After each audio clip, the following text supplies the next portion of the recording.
Today I'm going to talk about something that we have not. How civic sense actually affects us in more ways than you think. Our happiness and also how it's affected financially. Let's do this. Roll. What's civic sense? It's an unsaid rule where you learn by looking at other people on how to behave in public, how to care for the environment, the community, people around you, being polite. But unfortunately, we, Indians, lack civic sense.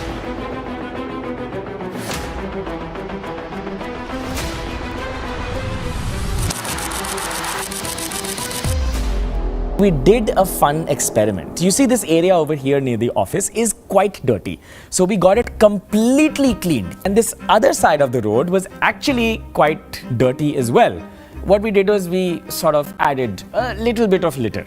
And then we observed for a few days on what actually happened. And the result will actually shock you. But you know, a lot of my friends living abroad say that Indians don't have civic sense because of education. Now, near our office, everyone's obviously educated. That's why there are offices, right? And this place is dirty. So clearly it's not education. It's something else. And what's more shocking is that recently there was a yoga day organized in Vizag, a community event where you can come, learn yoga, perform yoga, good for your health, great for the community.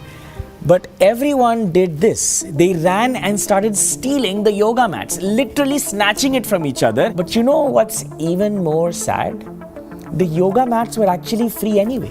So all you had to do was queue up and everything was there for you anyway. And that's the sad part. You see, when the community is incentivized to break the rule, as in when someone breaks the queue, he gets the benefit, someone steals the mat, he gets the mat, and nothing happens, everyone is incentivized to break the rule.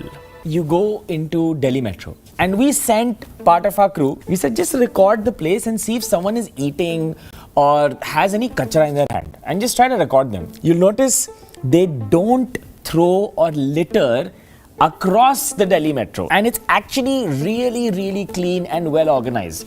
But the same person, once he goes down, exits the Delhi Metro, walks on the street, throws it on the street. And this is not just about our country getting dirty and we're complaining about it, it also affects our health. 40% of all plastic is thrown on Indian streets. This blocks drains and floods in our streets during monsoons. It becomes a breeding ground for diseases. It harms street animals because they're the ones who eat the trash, and it pollutes the soil, water, and enters our food chain because that waste just hardly gets cleaned. Now, I know you'll think that when something is dirty in a public place, the government is supposed to clean it, but we can't blame the government for our lack of civic sense, right? I mean, look at this example here. Tourism. The largest concern of travelers trying to come to India as tourists is, I'll get sick.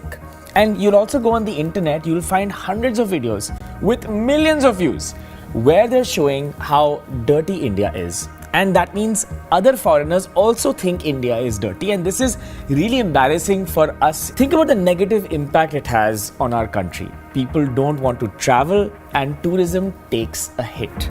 So I don't know what the solution to this is, but I found something crazy. As children, we're not really taught to clean up our own mess. Think about it.